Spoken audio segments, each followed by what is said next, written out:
আর এখানে যে আইটেমটা ভাইরাল হয়েছে মানে চা, সেটা শুরু হচ্ছে কত থেকে একটু বলবেন? 5 থেকে 5 টাকা থেকে।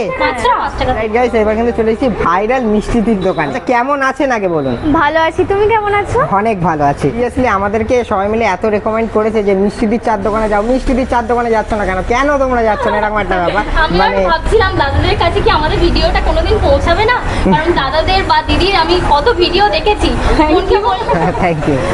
আচ্ছা, আপনার এখানে যে আইটেমটা ভাইরাল হয়েছে মানে চা, সেটা শুরু হচ্ছে কত থেকে একটু বলবেন? 5 থেকে 5 টাকা থেকে। মাত্র 5 টাকা। মানেটা কি? লোকে ভাইরাল হওয়ার পরে প্রচুর দাম বাড়িয়ে দেয়। একদমই না, এই 5 টাকা থেকে একদম 20 টাকা পর্যন্ত অবশ্যই থাকবে। তোমাদের কথা মাথায় রেখে এটা থাকবে। মানে মিনিমাম 5 টাকা। 5 টাকা, মাত্র 5 টাকা থেকে শুরু। বাপরে। আচ্ছা, যখন প্রথম দিন ওপেন করেছিলেন তখন কেমন রেসপন্স কেমন পেয়েছিলেন? খুব ভালো।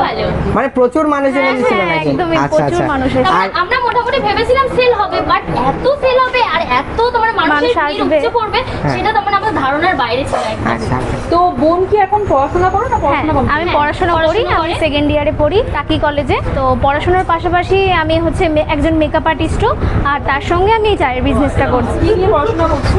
আর্টস নিয়ে। তার মানে বোন আমার থেকে অনেকই ছোট। কলেজে পড়াশোনার পাশাপাশি এই যে দোকানটা চালাচ্ছো, তো সেটা চালাতে পারছো? মানে প্রবলেম হচ্ছে না? প্রবলেম না, কোনো প্রবলেম কাছাকাছি হচ্ছে না। কাছাকাছি। একজনের অনেক কথা শুনছি, তো কিছু নিয়েই চলতে হবে, আমি এটা মনে করি।